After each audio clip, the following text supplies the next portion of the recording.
welcome to one-on-one session with thought leaders by Seekho. So let me tell you, Seekho is the first micro-learning platform, a community where you can learn anything under 1 minute.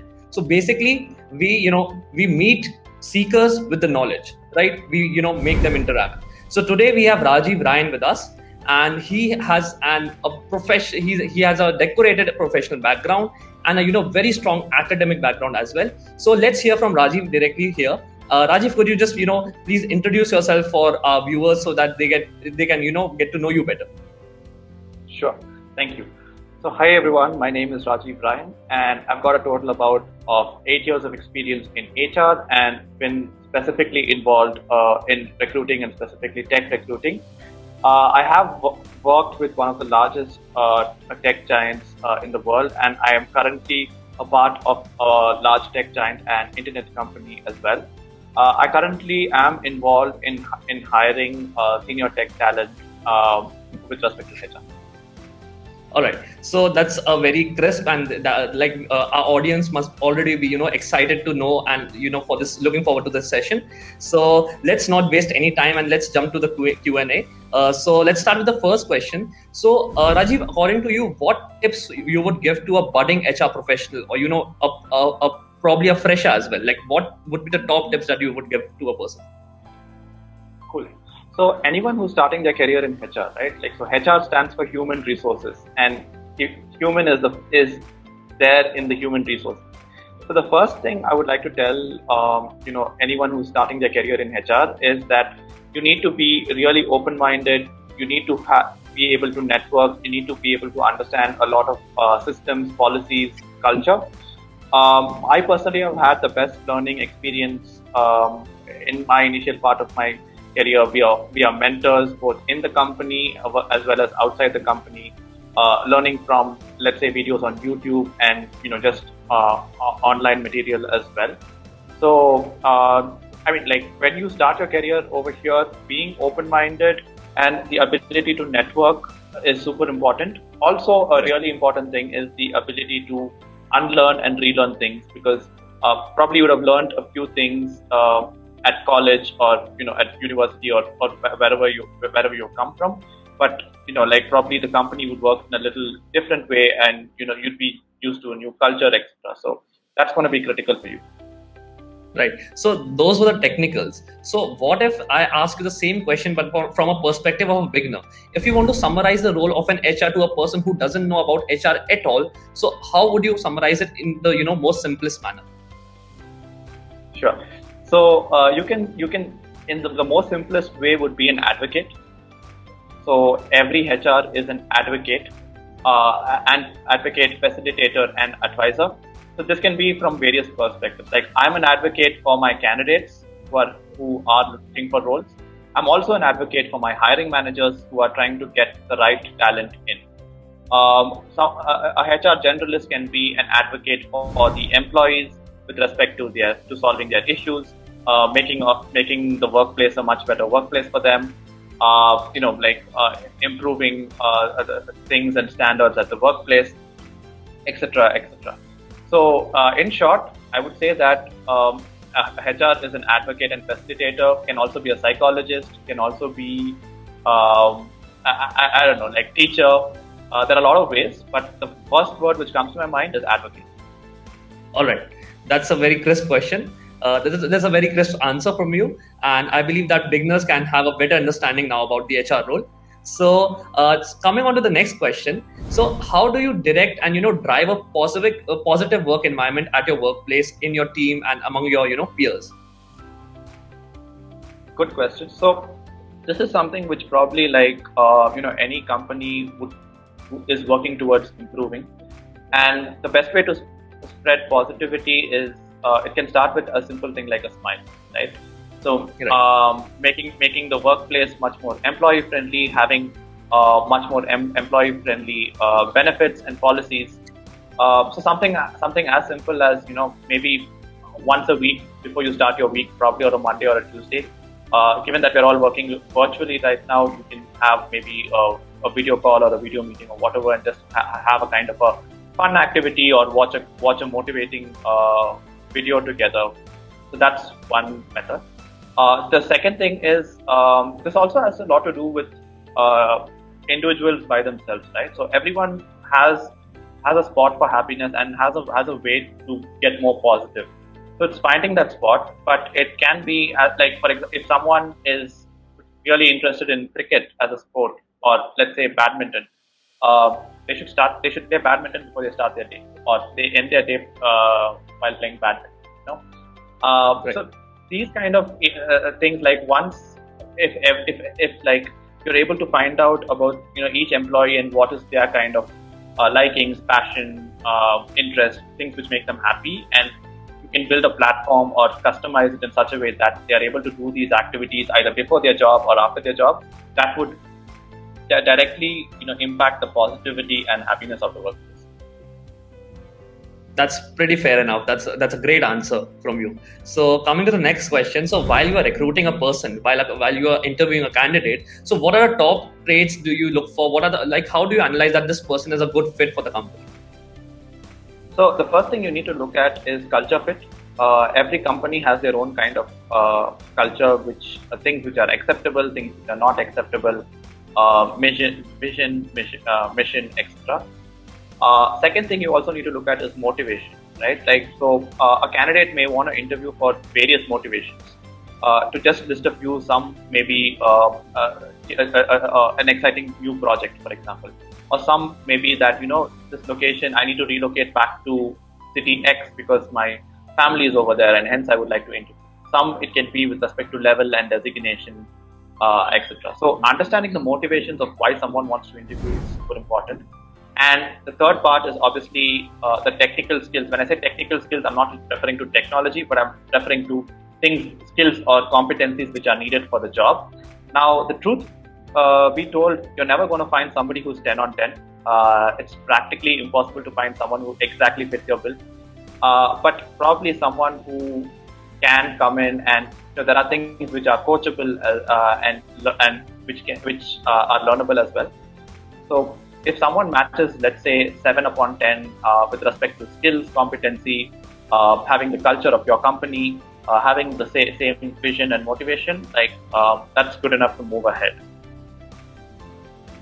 Right. So basically, there's no single point you need to work on. You have to analyze a lot of things while you are recruiting a person. So Exactly. once you're done recruiting a person, so what do you exactly think that what leads to that employee's success in his role? What are the key factors that play a key role in his success? So this is a personal belief as well. Like, my personal belief is that any employee is responsible for their own success.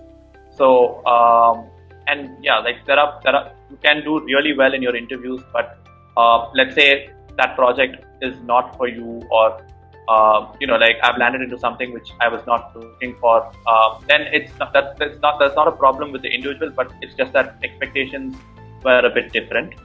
But for someone to be successful, it's all on them. Like, they need to put in the effort, time, invest in learning stuff, etc. Obviously, the manager does play a good role as well in like motivating and teaching and mentoring, etc. And also the dynamics of the team with respect to having a buddy or having a peer guide the person who's newly joined. But personally, for me, I feel that every individual is responsible for their own success. So it's on the employee themselves or the person themselves to move and be successful in their career. Fair enough. That's completely true. So there's this concept that is called EQ. I keep hearing it, but as a person who's not in this particular field doesn't understand what EQ is. So can you just brief about what exactly is EQ? The EQ is an emotional coefficient, just as you have IQ, which is which is more on your intelligence, right? So this is more from an emotional angle. So to give you a very rough example, let's say that maybe someone at home, right, like who stays with you, is going through a bad time or is having a bad day, and you probably ask them something like, "Can you give me a glass of water?" or even just, "How are you doing?" And they react and they start shouting at you, or they react a bit badly. So EQ is having the emotional intelligence to be able to understand why that person is doing such as such, and that the person is not bad by themselves, and then react accordingly. So it's a very important form of intelligence. It's key in people, moving ahead in their career and relationships and whatnot. It's much more important than IQ. It's basically knowing how to react for a situation and what to do and understand a lot more context. Right. So IQ measures the brain and EQ measures the person as a whole, in short, you can say. So You can how say do that, we, yes. right. So how do exactly HRs incorporate this EQ concept while, hiring candidates, while, evaluating them? So that is more specific from a company perspective. Like different companies have different ways, right? But if I need to give it to you in a very general way, like anybody, like there are some things which are non-negotiable at any company. Like for example, ethics, right? Like if you're talking to, let's say, a potential candidate for your company, and let's say the person is known to be rude. A very very simple example, right? That's a no-brainer. Like such kind of person wouldn't. No company would entertain someone who's rude or unprofessional or arrogant, etc. So there is no way to judge this as such, because it's a very very it's a very very deep and intense science by itself. And this is something which you probably learn out of practice and online or whatever. But I would say, like from an EQ standpoint, you can probably look at it from the culture of the company. Like if the company wants people who are, every company wants people who are very respectful to others, right? So let's assume that this person is not respectful, then it's indirectly linked to this, right? So yeah. Okay, so that's actually fair enough. Like it's a variable term basically to incorporate, right? Yes. So if we have a trade-off between IQ and EQ, according to you, which one would be more important, and how much weightage would you give to like one of them or both of them? So EQ would win this, in my opinion. And the reason for that is you can be the best, you can be the most intelligent person in the room, but if you're a pain to work with and you don't have empathy and don't understand others, it's going to be not good for the company, not good for your team, and not good for yourself as well. IQ is important. Don't get me wrong. Like you need to know. You need to understand stuff and come up with ideas and all of that stuff. But there is something about being human and understanding where the other person is coming from, and like goals and targets and missions and visions can only be achieved like from a team effort and not from like a one-man army kind of a thing. That's how at least most companies work. That's the whole concept of having a company. So I would say that EQ is probably 3 times more important than IQ. That's really insightful. Like I didn't even, I was like on that page that I was giving IQ more importance, but okay, now my perspective is changing. I'm pretty sure that this is going to help the viewers as well. So I'm pretty sure there must be many conflicts in the while you're working, there must be conflicts in the company, among departments. So when HRs come face to face, how exactly do you solve these conflicts, solve the disputes? What are the key things to be kept in mind? So while dealing with any conflict, right, not just HR, like any conflict at a workplace, one of the first things to keep in mind is data, right? Most often or not, it is not the problem with the individual, but it is the problem with the situation or the action. Most people, their intentions are good. It's just that because, let's say something is on an email, right? An email can be misunderstood very often, right? And if you're working in different geos, something which is very okay in India may be very offensive in, let's say, another country, right? So those kind of things may start conflicts. So one, if you have to resolve a conflict, the easiest way is pick up the phone or do a video call with someone and get more context over there. So that's the easiest way. With respect to HRs dealing with conflicts, the best way is look at the data presented in front, understand where the other person is coming from, because there's a lot which we do not know and a lot gets miscommunicated. Because the reason why miscommunication happens is, as humans, we assume that the other person already knows the context and do not share context, whereas the other person does not. This happens a lot, very often with recruiters and hiring managers, right? Hiring managers typically run the business. They need people, they need talent to join their teams, and our core job is to find talent. Hiring managers probably, it's not their core job, but they are involved in it. So the way they would look at it versus the way we look at it is a lot different. So you need to have that chat with them. Over communicating is okay, so that people understand context. And the easiest way to resolve anything is over a phone call or a video call rather than a text or an email, because an email or text or a ping can be taken in multiple ways depending on how it is read. Right, that's pretty fair enough. Coming to the last question, I believe that it's one of the most interesting questions that I stored for the last for you. Is that according to you, what is the most rewarding part of being a recruiter? What I love the most is like when that candidate, probably puts up something on LinkedIn saying that, hey, you know what, it was my dream to get into this, to work on this. Thanks to the recruiter for making it happen.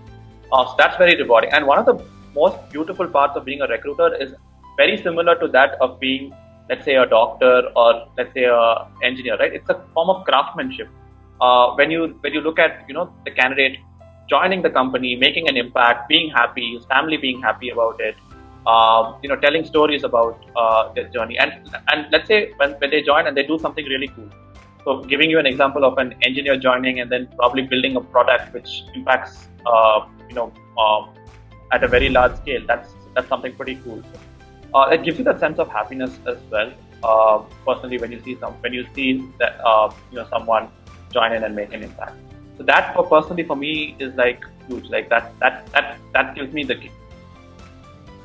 I'm pretty sure that must be a very good feeling. So I believe that I have here exhausted all my questions, and this has been a pretty good session. All your answers were really informative and very crisp, and I'm pretty sure that everyone who will be hearing this session is going to learn immensely about the HR role specifically. So thank you so much, Rajiv, for sparing your time out of your busy schedule and spending time with us for Seekho. Thanks a lot. Thank you so much for joining us. Pleasure is mine. Thank you for having me today. I enjoyed myself.